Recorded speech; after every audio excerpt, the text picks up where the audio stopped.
Substitute function Excel का एक text function है जो किसी टेक्स्ट स्ट्रिंग के अंदर से एक स्पेसिफिक वर्ड या कैरेक्टर को ढूंढकर उसे किसी दूसरे वर्ड या कैरेक्टर से रिप्लेस करता है।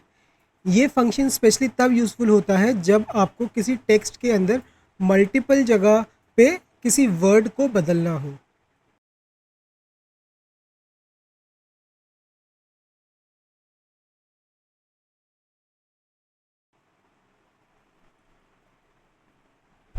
तो चलिए अब हम सब्स्टिट्यूट फंक्शन के सिंटेक्स के बारे में बात करते हैं। अगर इसके सिंटेक्स के बारे में हम बात करें तो इसके अंदर 4 पैरामीटर्स होते हैं।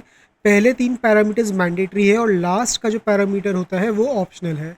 तो पहले 3 पैरामीटर्स में सबसे पहला पैरामीटर है टेक्स्ट, उसके बाद आता है ओल्ड टेक्स्ट, उसके बाद आता है न्यू टेक्स्ट और लास्ट में एक ऑप्शनल पैरामीटर होता है जिसको हम कहते हैं इंस्टेंस नंबर। तो सबसे पहले हम देखते हैं कि टेक्स्ट क्या होता है। ये वो ओरिजिनल टेक्स्ट है जिसमें आप कुछ रिप्लेस करना चाहते हो। एग्जाम्पल के तौर पे मान लीजिए अगर आप हेलो वर्ल्ड में कुछ रिप्लेस करना चाहते हो तो ये आपका टेक्स्ट बन जाएगा। अब बात करते हैं दूसरे पैरामीटर के बारे में जो कि है ओल्ड टेक्स्ट। वो वर्ड या लेटर जो आप रिप्लेस करना चाहते हो वो यहाँ आपको मेंशन करना होता है। अगर आप हेलो वर्ल्ड में से वर्ल्ड को रिप्लेस करना चाहते हो, जैसे कि आप वर्ल्ड को यूनिवर्स से रिप्लेस करना चाहते हो, तो यहाँ पे आपको वर्ल्ड लिखना होगा जो कि ओल्ड टेक्स्ट कहलाएगा। न्यू टेक्स्ट में वो वर्ड या लेटर आएगा जो आप ओल्ड टेक्स्ट की जगह बदलना चाहते हो। जैसे कि मैंने आपको बताया अगर आप वर्ल्ड को बदलना चाहते हो यूनिवर्स से तो वर्ल्ड की जगह यहाँ पे यूनिवर्स आएगा।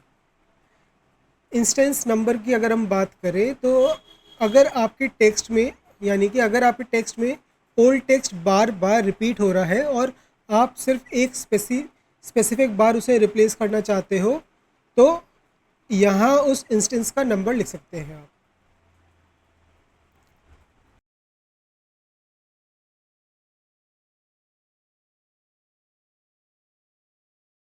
अब हम आगे बढ़ते हैं और सब्स्टिट्यूट फंक्शन को कुछ एग्जांपल्स की मदद से समझते हैं। यहाँ पे हमारे पास एक डेटा सेट है जिसके अंदर जो कॉलम्स हैं वो रिजेंबल करते हैं सब्स्टिट्यूट फंक्शन के पैरामीटर्स को। हमारे पास ओरिजिनल टेक्स्ट है यानी कि वो टेक्स्ट है जिसके अंदर हम किसी वैल्यू को रिप्लेस करना चाहते हैं। फिर हमारा रिप्लेस टेक्स्ट है हमारे पास, ये वो वैल्यू होती है जिसको हम रिप्लेस करना चाहते हैं। और फाइनली हमारे पास सब्स्टिट्यूट टेक्स्ट है ये वो वैल्यू होती है जिससे हम रिप्लेस टेक्स्ट को रिप्लेस करना चाहते हैं।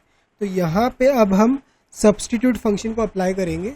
इसके पहला पैरामीटर में जो कि है टेक्स्ट पैरामीटर, उसमें मैं एक्सेल इज फन वाले सेल का रेफरेंस दूंगा, उसके बाद कॉमा दूंगा, उसके बाद जहाँ पे हमारा एक्सेल लिखा हुआ है उस सेल का रेफरेंस दूंगा क्योंकि इस वैल्यू को हम रिप्लेस करना चाहते हैं ओरिजिनल टेक्स्ट के अंदर। इसके बाद कॉमा डालूंगा और उसके बाद न्यू टेक्स्ट में मैं उस सेल का रेफरेंस दूंगा जहाँ पे मेरी सब्स्टिट्यूट वैल्यू है जो कि है E42। इसके बाद मैं ब्रैकेट को जैसे ही क्लोज करके इंटर हिट करूँगा एक्सेल ऑटोमेटिकली मेरे द्वारा दिए गए सब्स्टिट्यूट टेक्स्ट को ओरिजिनल टेक्स्ट में फिट करेगी।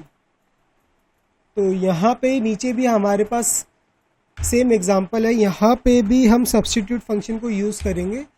टेक्स्ट में हम वो टेक्स्ट अप्लाई करेंगे जिस टेक्स्ट को हम रिप्लेस करना चाहते हैं। ओल्ड टेक्स्ट में हम उस सेल का रेफरेंस देंगे जिस सेल में हमारा रिप्लेस टेक्स्ट है और फाइनली हम उस सेल का रेफरेंस देंगे जिस सेल के अंदर वो वैल्यू है जिसको हम रिप्लेस टेक्स्ट के अगेंस्ट रिप्लेस करना चाहते हैं। इसके बाद ब्रैकेट को जैसे ही मैं बंद करूँगा उसके बाद जो हमारा जो फंक्शन है वो ऑटोमेटिकली रिप्लेस टेक्स्ट को हटा के सब्स्टिट्यूट टेक्स्ट को हमारे ओरिजिनल टेक्स्ट में